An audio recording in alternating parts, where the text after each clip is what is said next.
রসুলের দরবারে যেতেই হবে, কোনো উপায় নেই। আপনি যত বাহানা দেন, রসুলের দরবারে যেতেই হবে। এটা আমি যেটা তেলাওয়াত করেছি এটা কোরআন আয়াত।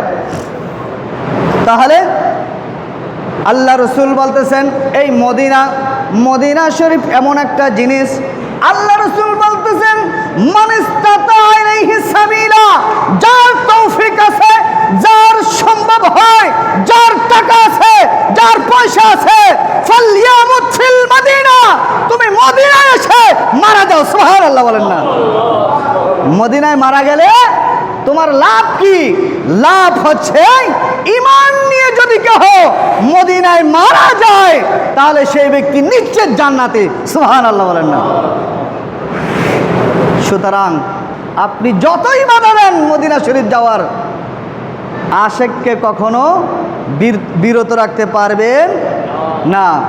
ওয়ান ইবনে ওমর রাদিয়াল্লাহু তাআলা ক্বালা ক্বালা রাসূলুল্লাহ সাল্লাল্লাহু আলাইহি ওয়াসাল্লাম, হযরত আব্দুল্লাহ ইবনে ওমর বলতেছেন মান হাজ্জা ওয়া লাম ইয়াজুরনি ফাকাদ জাফানি, রাওয়াহু ইবনে আদে।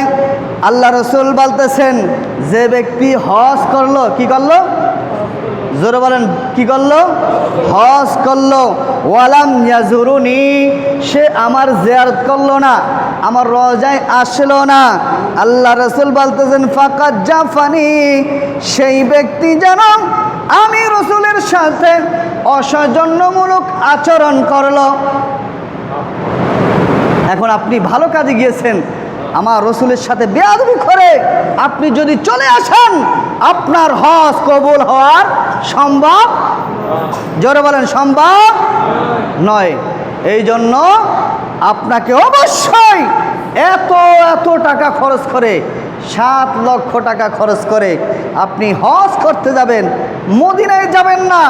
আপনার মতো দুর্ভাগা, বলেন না, দুর্ভাগা হতে পারে না। আল্লাহ পাক রব্বুল আলামিন আমাদেরকে বুঝার তৌফিক দান করুক, আমিন বলেন।